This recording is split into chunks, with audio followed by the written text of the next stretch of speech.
Amis d'objets du futur, bonjour. Les robots tondeuses sont à la mode et ça n'est pas pour rien. Vous l'avez compris, c'est un système d'entretien super confortable qui vous laisse profiter de votre jardin sans les traditionnelles corvées de tonte. Encore faut-il trouver le modèle qui vous convient. Alors je vous propose de découvrir le Dreamy A1, un objet qui ne manque pas d'atouts pour séduire, à commencer par son système d'ultra-détection Omnisense 3D. C'est comme ça qu'il l'appelle, qui lui permet de tondre sans fil périphérique ni balise avec une précision digne des aspirateurs robots qui, soit dit en passant, Dreamy nous propose également. Bienvenue dans Objet du futur. Avant de déballer l'objet, je vous invite, si ça n'est pas déjà fait, à vous abonner et activer la cloche pour ne rien manquer de mes prochaines découvertes. Et bien sûr, à liker cette vidéo pour soutenir la chaîne. Je vous remercie d'avance. Bien, alors passons tout de suite au déballage de la chose. Sans surprise, nous trouvons très peu d'accessoires dans la boîte et pour cause. La base et la tondeuse se suffisent à elles-mêmes. Il n'est pas question ici de câbles périphériques à installer pendant des heures ou d'éventuelles balises disgracieuses à planter à des endroits précis. Nous allons donc trouver, outre la littérature traditionnelle, des vis de fixation, des lames de rechange à fixation rapide, l'alimentation, la jolie Dreamy A1, la tête de la base, et la base elle-même. Tout est là.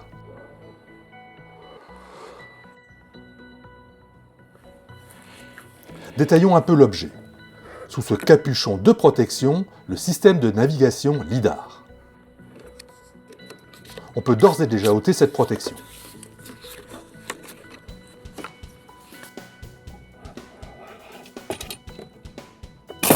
Sous l'appareil, il est temps de dégager le disque de coupe réglable en hauteur. 2 roues mobiles à l'avant et 2 roues crantées à l'arrière. L'emplacement de la batterie et les 3 lames de coupe. Si l'on en croit le constructeur, il faudrait moins d'une demi-heure pour rendre le Dreamy A1 opérationnel. Tentons l'expérience. Le montage ne doit demander aucune connaissance particulière. On commence par fixer la petite brosse qui nettoiera le lidar lorsque la machine entre au bercail. On fixe ensuite la platine au sol, avec les vis et la clé Allen fournie.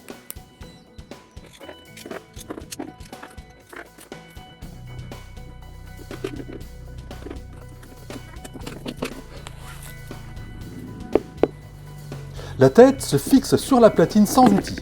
Elle se clipse. Après, on se débrouille avec les câbles qui ont toujours tendance à faire des nœuds. C'est curieux, j'ai jamais compris pourquoi. Et on relie au secteur. Bon, jusque-là, tout va bien? Tout le monde suit? Il est temps maintenant de passer au paramétrage.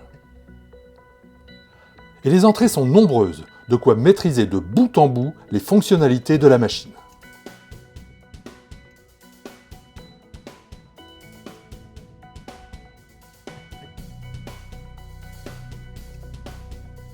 On opère, c'est plus prudent, une mise à jour logicielle, et la chose nous demande de créer notre jardin. Suit une calibration de la tondeuse qui va dans un premier temps se repérer dans l'espace.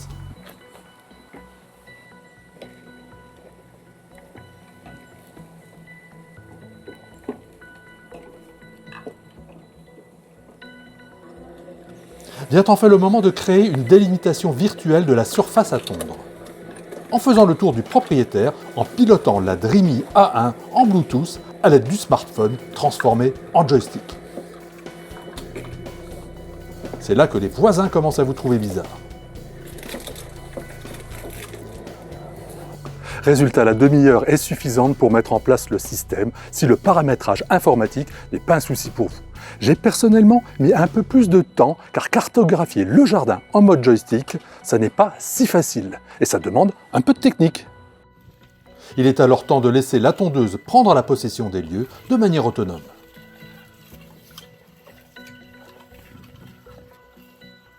La chose semble au premier abord désemparée. Tourne sur elle-même, à la recherche ostensiblement de repères, puis semble trouver une piste. Elle est arrêtée par la barrière virtuelle et s'en retourne.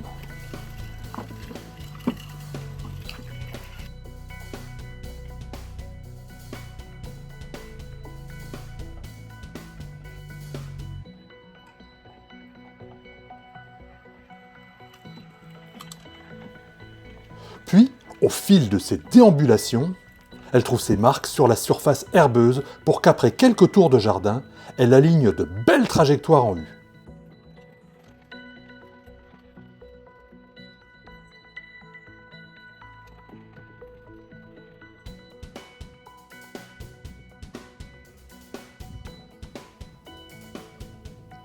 La discipline s'impose, garantissant une tonte régulière à travers sa petite tourelle dissimulant le lidar.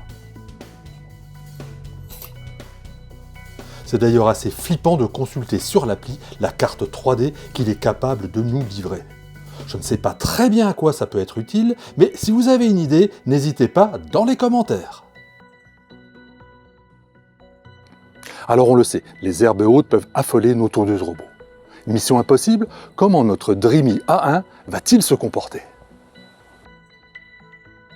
Si le robot ne refuse pas les endroits plus denses pour peu qu'on ait déverrouillé la reconnaissance d'obstacles, il préférera de loin une herbe travaillée en amont.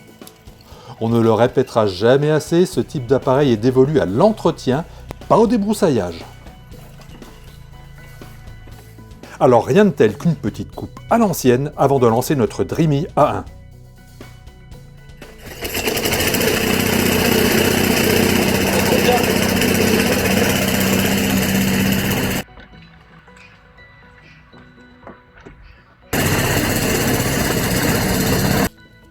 N'ayez crainte, si vous avez laissé un objet de plus de 10 cm de haut au sol, il se détournera. En revanche, pour les tailles inférieures, pas de cadeau.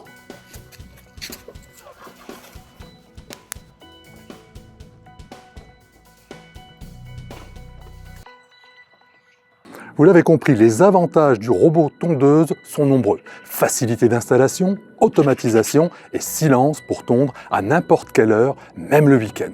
Ce sont des atouts non négligeables. Pourtant, tout n'est pas rose quant à l'utilisation d'une telle machine. Souvenez-vous qu'elle est dévolue à l'entretien d'une pelouse, pas son débroussaillage. Alors, avant une première utilisation, mieux vaut démarrer sur un terrain préparé et propre. Ça va mieux en le disant. Quoi qu'il en soit, une fois toutes ces précautions prises, le Dreamy A1 paré de son Omnisense 3D sera un excellent soutien dans vos tâches de jardinier, vous laissant du temps pour vous occuper de ce qu'on ne peut pas confier à une machine, la taille des rosiers par exemple. N'oubliez pas que si vous voulez avoir plus de détails sur cet objet sympathique, rendez-vous sur objetdufutur.fr. Je vous y attends.